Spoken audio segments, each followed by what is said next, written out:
Oh, All right, homeroom. So in front of us, we have Tyler Norton, graduated 9 years ago, class of 2011. a And then long he time took ago. his talents to Pitt, where you were a history and anthropology major. Yep. And now you're a high school. I assume you're a high school teacher. You're in Middle Maryland. school. I teach middle Middle school. school. Yeah. Okay. Why don't Seventh grade you? social studies. Oh, cool. Why don't you talk a little bit about Upper Merion, maybe your transition to college, and what got you into anthropology and history?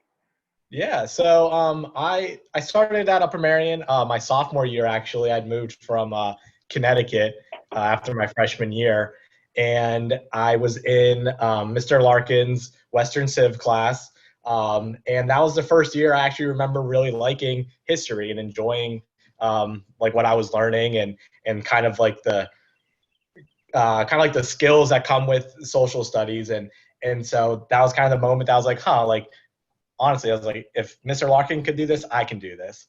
So I was, so that was kind of the start. Like, I'm going to be a social studies teacher, and so from there on, I didn't take any of the AP classes with. I assume Mr. Kozel is still there, but I was in. I had Mr. Helensky and then Miss Delomo for the remainder of 3 years, and yeah, I went to Pitt, visited, loved it, applied when I was there, and the history program there seemed really good. Anthropology kind of came as like a second area when you are a history major at Pitt, and maybe true for other colleges.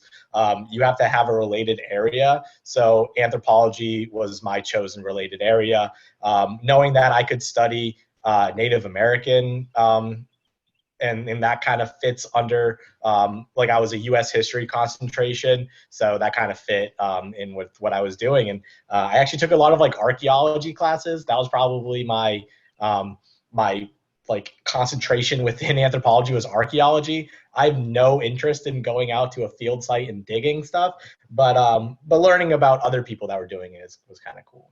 And so yeah, and spent 4 years undergrad at Pitt, and then 1 year for my master's of education, which I received in 7 through 12 social studies and 7 through 12 special ed. Cool. Yeah.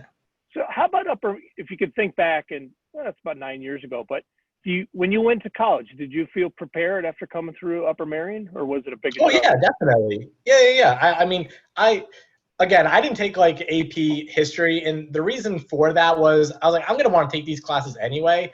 Looking back, I would definitely recommend taking the AP classes and taking those credits so that you don't have to take, kind of like the common ed classes, which kind of seem a little pointless looking back at it now. So if you can get those credits, like that's awesome. But no, yeah, I think all the teachers that I've had were great. I mean, you guys do a really good job at engaging us and giving us the skills that we need. Like I never felt I met a lot of people in college that didn't know how to study, that were like just very lazy students, and I definitely did not feel that way. And I think that was thanks to the teachers that I had. So That's cool. So I'm a teacher. You're the first teacher we've had on, because we've had a few people with different jobs. How'd you get into it? Was it easy to land your job, or is this your first teaching job that you're in now, or how'd that all go down? So Pitt didn't have like an undergrad ed program. So going to Pitt, I knew that I would have to get my master's right away. But luckily, they did have a master's program. And so originally, I was just going to earn the social studies certificate. But then there was another program that you could get a special ed certificate. So I was like, okay, well, if I have special ed and social studies, like that just makes me twice as marketable. So I was like, well, I'm definitely going to do this program. I'm glad I did, very extensive. But then there was a job fair out in Pittsburgh where counties from all over, Maryland, Virginia, and Pennsylvania. Not as many from Pennsylvania, though, mostly from Virginia and Maryland, came to this job fair, and we were required to like have resumes, and you could be interviewed like at this job fair. And so I gave my email to pretty much every county in Maryland and maybe a couple in Virginia, and I don't think any in Pennsylvania, now that I'm looking back. And then I received an email from Carroll County, which is where I'm in Maryland, saying, hey, we want to do a pre-screen interview with you. When can we call you? And I said, this is when you can call me. Got off the phone with them. The next day I received an email, hey, we want to bring you in for an in-person interview. Can you come in next week? So it was a Wednesday. I drove down from Pittsburgh to Taneytown, Maryland, which is like very small town, very rural, Carroll County. Wednesday, did the interview, drove back to Pittsburgh that same night. On Friday, I received a phone call that I was being offered the special ed position at the school, my first job offer, so I took it, and I did that for 3 years. My principal was transferred to a new school 2 years ago, and there was a social studies position open, and he asked me if I wanted to come with him, and I said yes. And so now this is my second year doing seventh grade social studies. Good for you. So you were stolen. Your principal stole you.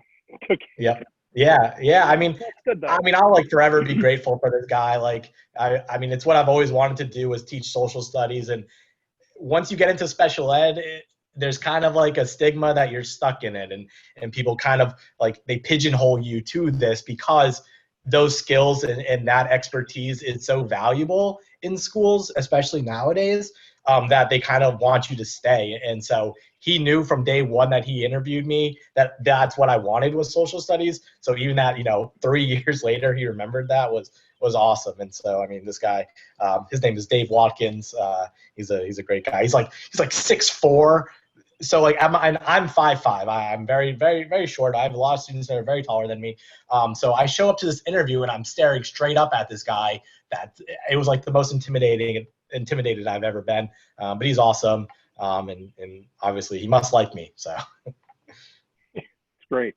It's funny. You talked about you went to a teacher job fair. I almost forgot, but I had done that 20 some years ago, and I was convinced I was going to teach in Hawaii because they had a contingent from Hawaii who were looking for teachers.